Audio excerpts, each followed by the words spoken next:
సన్నాహితం కావాలని చెప్పి మీ అందరినీ కోరుకుంటూ సెలవు తీసుకుంటున్నా. జై తెలంగాణ, జై కేసీఆర్.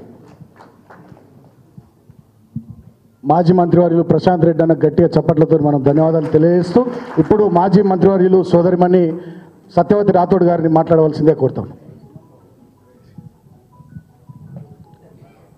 అందరికీ నమస్కారం. ఈరోజు బీఆర్ఎస్ పార్టీ రాష్ట్ర కార్యాలయంలో డైరీ ఆవిష్కరణకు ముఖ్య అతిథులుగా విచ్చేసిన గౌరవ పెద్దలు బీఆర్ఎస్ పార్టీ కార్యనిర్వాహక అధ్యక్షులు మనందరి అభిమాన నాయకులు అన్న కల్వకుంట్ల తారక రామారావు గారికి, ఇంకో అతిథి మన అందరి అభిమాన నాయకులు కేసీఆర్ గారి కుడి భుజం అన్న హరీష్ అన్న గారికి, గౌరవ పెద్దలు అన్న మధుసూదనాచారి గారికి, వేదిక మీద ఉన్న పెద్దలకు, ఈ కార్యక్రమానికి విచ్చేసిన బీఆర్ఎస్ పార్టీ కుటుంబ సభ్యులకు, మీడియా మిత్రులందరికీ పేరు పేరున నమస్కారం. ఈరోజు మరి 2025 రాష్ట్ర ప్రజలకి, అలాగే ఈ రాష్ట్రంలో బీఆర్ఎస్ పార్టీ సైనికులైన కుటుంబ సభ్యులందరికీ మేలు జరగాలి అని చెప్పి మనస్ఫూర్తిగా వారిని కోరుకుంటూ, భగవంతుడిని కోరుకుంటూ వారందరికీ హృదయపూర్వకంగా శుభాకాంక్షలు తెలియజేస్తూ ఉన్నాను. అలాగే వేదిక మీద ఉన్న మా ఇద్దరికీ అన్న నాదొక విజ్ఞాపన, మనం డైరీ ముద్రించినట్టే ఒక క్యాలెండర్ని కూడా ముద్రించి కాంగ్రెస్ పార్టీ అధికారంలోకి రావడానికి ఎన్ని హామీలు అయితే ఇచ్చిందో ఆ అన్ని హామీలతో కూడిన ఒక క్యాలెండర్ని ప్రతి కుటుంబానికి ఇవ్వాలని, తద్వారా వాళ్ళు ఏం నెరవేర్చగలిగిరు, ఏం నెరవేర్చలేకపోయారు, నెరవేర్చనందుకు నిలదీస్తుంటే ఎలాంటి కార్యక్రమాలు చేపడుతున్నారో మన కార్యకర్తలకు కూడా సులువుగా అర్థమయ్యే విధంగా, ప్రజలకు కూడా సులువుగా అర్థమయ్యే విధంగా ఇది దోహదపడుతుంది. కాబట్టి దయచేసి ఒక క్యాలెండర్ని కూడా తయారు చేసి వాళ్ళ హామీలను కూడా మరొకసారి ప్రజల్ని ప్రతి ఇంట్లో గుర్తించుకునే విధంగా చేయాల్సిందిగా నేను మీకు విజ్ఞప్తి చేస్తూ ఉన్నాను. మనం అందరం కూడా చూస్తూ ఉన్నాం, ఏదైనా అవకాశం వస్తే మరి ప్రజలకు ఏ విధంగా మేలు చేయాలి, రాష్ట్రాన్ని ఏ విధంగా అభివృద్ధి చేయాలి, రాష్ట్రానికి ఏ విధంగా మంచి పేరు తీసుకురావాలని ఒక ముఖ్యమంత్రి కానీ మంత్రులు ఆలోచిస్తూ ఉంటారు. కానీ వాళ్ళు ఉన్న ముఖ్యమంత్రి నిజంగా తెలంగాణ ప్రజలు చేసుకున్న దురదృష్టం, ఆయనకు ఈ రాష్ట్ర ప్రజల పట్ల ప్రేమ లేదు. మరి ఈ రాష్ట్రం నిన్న మొన్న మాట్లాడుతూ కూడా ఉద్యోగస్తులందరి గురించి మాట్లాడుతూ ఉమ్మడి ఆంధ్రప్రదేశ్లోనే ఉద్యోగులు బాగుండే మాట్లాడుతున్నాడంటే మరి ఆయన ఎంత తెలంగాణ ద్రోహియో ముఖ్యమంత్రి అయిన తర్వాత కూడా మనం అర్థం చేసుకోవాల్సిన అవసరం ఉంది. ఆ రోజు కేసీఆర్ గారు చావు నోట్లో తలపెట్టి తెలంగాణ కోసం కొట్లాడి తెలంగాణ జరుగుతున్న అన్యాయాన్ని మరి ప్రపంచానికి చాటి చెప్పి అందరినీ ఒకతాటి మీదకి తీసుకొచ్చి తెలంగాణను సాధించుకున్న తెలంగాణ మరి సాధించిన ప్రగతి 10 ఏళ్లుగా ప్రతి వర్గానికి, ప్రతి కులానికి జరిగిన మేలు, ప్రతి పేదవాడి ముఖంలో చిరునవ్వు ఉండే విధంగా కేసీఆర్ గారు రచించిన సంక్షేమం, కేసీఆర్ గారు చేపట్టిన అభివృద్ధి, మరి ప్రజలకు పరిపాలన అందుబాటులో ఉండే విధంగా మరి ఏ విధంగా కార్యక్రమాలు శ్రీకారం చుట్టారో, అందరికంటే ఆఖరణ ఏర్పడ్డ తెలంగాణ భారతదేశంలో ఏ విధంగా తలమానికంగా మరి నంబర్ 1గా వెలిగిందో మరి ప్రజలందరికీ తెలుసు.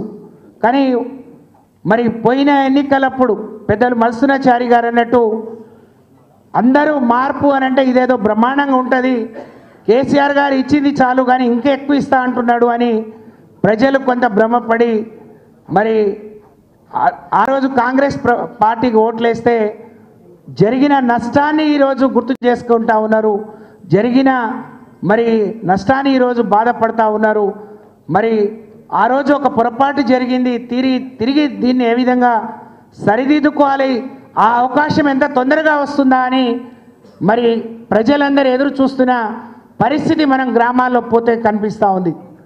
కొన్ని రోజులు నిశ్శబ్దంగా ఉన్నారు, కానీ ఈరోజు గ్రామాలకు పోతే ప్రతి ఒక్కరూ మీరు కష్టపడండి, మేము మీకు తోడుగా ఉంటాం, తిరిగి కేసీఆర్ గారిని ముఖ్యమంత్రి చేసుకుందాం, దానికి మా సహకారం, మా వంతు పాత్ర కూడా మేము పోషిస్తామని కార్యకర్తలు, నాయకులకు నమ్మకాన్ని, విశ్వాసాన్ని కల్పించే పరిస్థితి ఈరోజు ఉంది. దానికి తగినట్టు బీఆర్ఎస్ పార్టీ కార్యకర్తలుగా అన్నట్టు 2025లో మరి మనమందరం కూడా సైనికులుగా మన నాయకులను కాపాడుతూనే ఈ పార్టీని పటిష్టం చేయటానికి ఆ రోజు కేసీఆర్ గారు అమలు చేసిన సంక్షేమాన్ని ఈరోజు కాంగ్రెస్ పార్టీ ఇచ్చిన హామీలు ప్రజలకు చేరవేసే క్రమంలో వారధులుగా మనమందరం కూడా కష్టపడదాం. అలాగే మనం నిన్న మొన్న చూస్తూ ఉన్నాం, మరి కేసీఆర్ గారు బయటికి రానప్పుడు కూడా కేటీఆర్ గారు, హరీష్ రావు గారు కాంగ్రెస్ పార్టీ ఏ విధంగా వాళ్ళు ఇచ్చిన హామీల నుంచి వెనక్కిపోతుంది, అధికారంలోకి వచ్చేటప్పుడు అందరికీ అన్ని అని చెప్పి ఇవాళ కొందరికే కొన్ని అని చేస్తున్న క్రమాన్ని ఎక్కడికక్కడ ఎండగడుతున్న మరి తీరు చూసి ఓర్వలేక అక్రమంగా కేసులు పెట్టి ఏ విధంగా మరి ఇబ్బంది పెట్టాలని చూస్తున్నారో మనం గమనిస్తున్నాం. కాబట్టి రేవంత్ రెడ్డి గారు, కాంగ్రెస్ పార్టీ ఒకటి గమనించాలి, కేటీఆర్ గారి మీద ఇంకెవరి మీద కేసులు పెట్టినా మరి తప్పకుండా 2001లో ఏర్పడ్డ టీఆర్ఎస్ పార్టీ అనేక కేసులు చూసింది, అనేక పోరాటాలు చేసింది, తిరిగి తలెత్తుకొని మరి ఆ రోజు తెలంగాణ మీ మెడలు వంచి తెలంగాణ సాధించిన చరిత్ర కేసీఆర్ గారిది. ఈరోజున్న బీఆర్ఎస్ అయితే తప్పని పరిస్థితిలో మరి ఈరోజు మీరు మరి కేటీఆర్ గారి మీద కానీ నాయకుల మీద అక్రమంగా కేసులు పెట్టే ప్రయత్నం చేస్తున్నారు. పునరాలోచించుకోండి. ఇప్పటికే చాలామంది నిజమైన కాంగ్రెస్ పార్టీ నాయకులు ఇది సరైనది కాదు, ఇది మీ పద్ధతి మార్చుకోమని ముఖ్యమంత్రి గారికి కూడా సూచిస్తున్న విషయాన్ని మనం ఇవాళ గమనించాల్సిన అవసరం ఉంది. కానీ మీరు ఒకళ్ళిద్దరి మీద కేసులు పెట్టినా బీఆర్ఎస్ పార్టీలు మరింత దృఢంగా సైనికులుగా రేపు బయటకు వస్తారు. కానీ దీనికి కాంగ్రెస్ పార్టీ భారీ మూల్యాన్ని చెల్లించుకోవాల్సిన అవసరం ఉందనే విషయాన్ని గమనంలోకి పెట్టుకునే ముందుకు పోవాలి కాంగ్రెస్ పార్టీ వాళ్ళని చెప్పి నేను ఈ సందర్భంగా తెలియజేస్తూ, మన మీద ఈరోజు ఒక ప్రధానమైన బాధ్యత ఉంది. ప్రధాన ప్రతిపక్షంగా ప్రజలకు వాళ్ళు ఇచ్చిన హామీలన్నీ అమలయ్యే విధంగా, అలాగే ఈ పార్టీని పటిష్టం చేసే విధంగా మనమందరం కూడా సైనికులుగా మరింత దృఢంగా తయారై ఈ పార్టీని, నాయకుడిని కాపాడుకోవాల్సిన అవసరం ఉంది అని చెప్పి అందరికి కూడా ఈ వేదిక నుంచి తెలియజేసుకుంటూ నాకు అవకాశం ఇచ్చిన పెద్దలకు ధన్యవాదాలు తెలియజేస్తూ సెలవు. జై తెలంగాణ, జై కేసీఆర్. పెద్దలు సత్యవతి రాథోడ్ గారికి గట్టిగా చప్పట్లతో అందరం కృతజ్ఞతలు తెలియజేస్తూ సోదరిమణి